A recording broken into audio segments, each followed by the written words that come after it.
Now, before tonight's story, I want to give a special shout out to a good friend of mine named Jazzy, for she is an amazing artist that does chibi and anime art, and she is solely responsible for this amazing art that you see on the screen right here.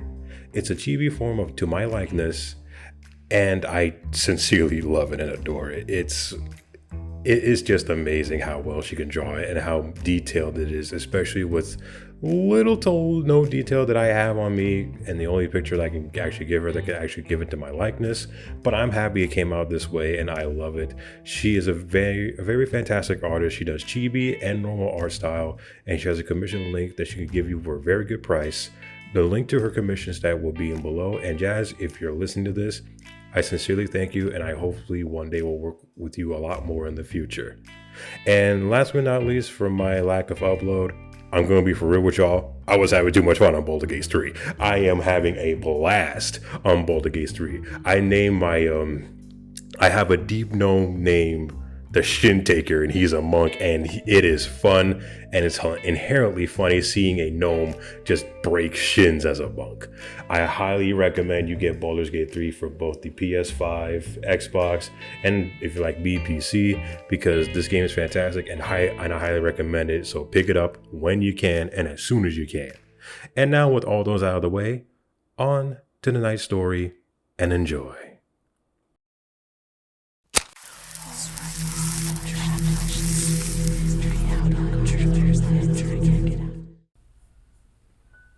When I was a young child, I had a playroom filled with toys which had accumulated over many holidays and birthdays. I remember sitting in the middle of that room playing with my toys each day. My mother and I were reminiscing one morning as I was packing up my things to move into my new apartment when she brought up the playroom. She said that she always thought it was odd that I would sit in that room for hours playing with one single toy telephone. She said that it was a toy that I had gotten for my first birthday, and she was surprised that it hadn't lost interest in it by my 6th birthday. This brought back memories of my playroom and that telephone. I remember exactly why I had begun playing with it and why I had stopped. When I was 4, and it was a week after Christmas, we had just relocated all of my new toys from the living room to the playroom, and I was eager to nestle into my usual spot in the center of my room. I had only just sat down and picked up a toy horse when I heard a strange noise.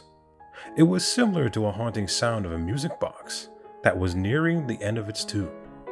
I looked around me and saw nothing that should make that sound, so I continued galloping on my toy horse around the carpet.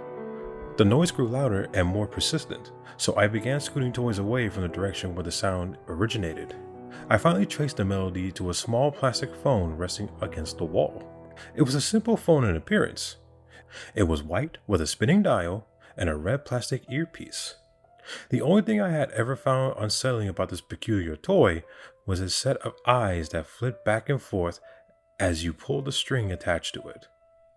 Being a somewhat lazy child, I didn't feel any need to stand up to retrieve the phone. I reached over, grabbed the string, and pulled the toy to me. As the eyes flickered back and forth, the haunting melody grew louder and faster. I assumed this was a normal for this toy. I thought it had batteries that were beginning to die. I picked up the headset and held it to my ear. "Hello? This is Charlotte," I said, imitating my mother when she answered the phone. Oddly, I heard static coming from it with a smooth plastic headset. "Hello?" I said again slowly. There was a clicking sound and the phone tune stopped. This routine went on for about a week until finally someone began talking to me through the phone. It said its name was Mordid and that it was an imaginary friend. I remember hearing the children at daycare talking about their imaginary friends, and I was ecstatic to finally get mine. It felt almost like a rite of passage. Our conversation started off fairly normal. We would talk about daycare and the latest episode of Powerpuff Girls and SpongeBob. Mordid's favorite character was him and Plankton. I always asked him why he liked the bad guys so much, and he told me that they were simply misunderstood good people. I believed him, and I began to like them too. As I got older, our conversation became more intense. My first day of school, I got made fun of, and I came home in tears.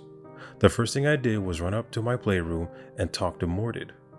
I asked him if the mean children were misunderstood good people, and he said no. He said that they were monsters and that they should stay away from other children, lest it be corrupting also. I didn't understand, but I obeyed him. He would never teach me wrong because he understood everything.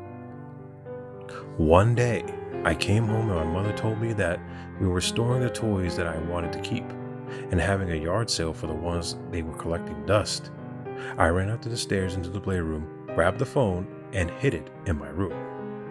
That day, I didn't talk to Mordid because I was too busy packing and getting things ready to sell. When I talked to him the next morning, he was furious. He said that nothing should ever come between us and that we were best friends. How am I supposed to keep protecting you if you don't talk to me every day? He snapped in his overly deep, angry voice. His voice always got very deep when he was angry. I apologized and told him that it wouldn't happen again. My first day of high school was a nightmare. I wanted so badly to go home and call Mordid and tell him about the awful things my classmates would say about me. They would whisper to their friends that I was a freak. They said it was no wonder that I didn't have any friends because I was crazy. Maybe I was crazy, but the only friend I needed was Mordid. The fact, however, didn't make their cruel words hurt any less. I came home in tears once again. Ignoring my mother's questions, I rushed upstairs to my room and shut the door. I rummaged around the bottom of my closet to my phone, which was emanating its familiar haunting melody. Mordid, it's Charlotte, I sobbed. What's the matter, Charlotte? Did the bad people hurt you again? He said slowly. They whisper things. They say I'm a freak. Am I a freak, Mordid? Oh no, Charlotte. You're not a freak. You're special, and they don't understand. You really think so? I sniffed. Yes, I'm tired of those bad people hurting you, Charlotte. They won't hurt you anymore. I promise. I looked at the headset and placed it slowly back into the top of the phone. He had never hung up on me before. I shrugged it off as him being overly emotional, and I went downstairs for dinner. My mother waited at the bottom of the stairs. Honey, what's wrong? You seem upset. Nothing's wrong, Mom. I'm fine. I just had a rough day, I muttered. What's for dinner? Mother wore a worried look upon her face, and she quietly replied, Pasta. I smiled and walked happily into the kitchen to make a plate. I went to school the next day, and it was relatively uneventful. The bad people weren't at school that day.